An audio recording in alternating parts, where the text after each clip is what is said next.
Չխոսես, ես զգում եմ քո ուր ես տանումից, միանշանակ դեմ եմ աշխատելու ԿՊ-ին։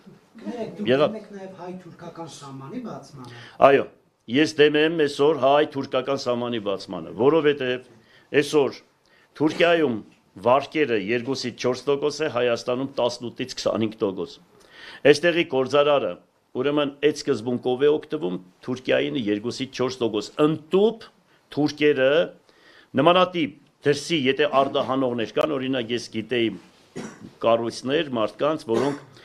իրենց երկրի ղեկավարությունն ասել է, այն ժամանակ, որ Ռուսաստանին այդպես սանկցիաների տակ գցեցին, ասեցին կատի վերամշակման գործարանին կանչել են աշխատակիցներին, նմանատիպ մարդկանց, ովքեր որ զբաղվում են, ասել են ձեզ ինչքան գումար է պետք, ասել են խոսքի X գումար, ինչ տոկոսներով, բա 2-ից 4%, ասել են ձեզ տալիս ենք հավանական է 0%-ներով, ասել ես X գումար, արքես 2X, 3X, այս կանն էլ հետ չես վերադարձնի, միայն արդադրանք արա ուղարկենք Ռուսաստան ու իր պետությունն էլ ուրեմն շուկան ապահովել է։ Հիմա Հայաստանում այդպիսի մոտեցում որ գործարարը ունի, որ գործարարը այդպիսի մոտեցում ունի։ Դրա համար, եթե սահմանը բացվեց, ուրեմն այստեղի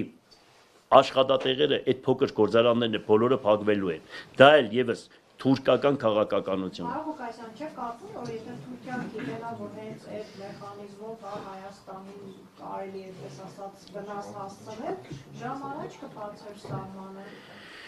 Ուրեմն դա այդպես հեշտ ու հանգիստ չէ սահմանը բացելը, դա շատ գեղեցիկ մտածելակերպով, պետական, ուրեմն ինստիտուտները համոզեցնելով այստեղի ղեկավարությանը սահմանը բացելու հետ կապված, դա ես հանգիստ զգում եմ, որ դա իրանք կանեն, անպայման կանեն։ Եվ դրա համար ես միանշանակ դրան դեմ եմ։ Եթե այդ պայմանները ինչ որ հիմա Թուրքիայում են անում, Հայաստանում լիներ, մեր հայերը ավելի խելացի են ու բանիմաց են ու գործոնյա են։ Եթե պետությունը նմանատիպ մոտեցում ցուցաբերի մեր գործարարներին, մեր գործարարները հավանական է ամբողջ աշխարհով մեկ ավելի հզոր կլինեն, քան թե որևիցե մի երկրի, որովհետև մենք այդպիսի պոտենցիալ ու խելք ունենք։ Պարոն Ղուկասյան, իսկ վերահաշվարկի հետ կապված թեկուզ առանցին ընտրատեղամաս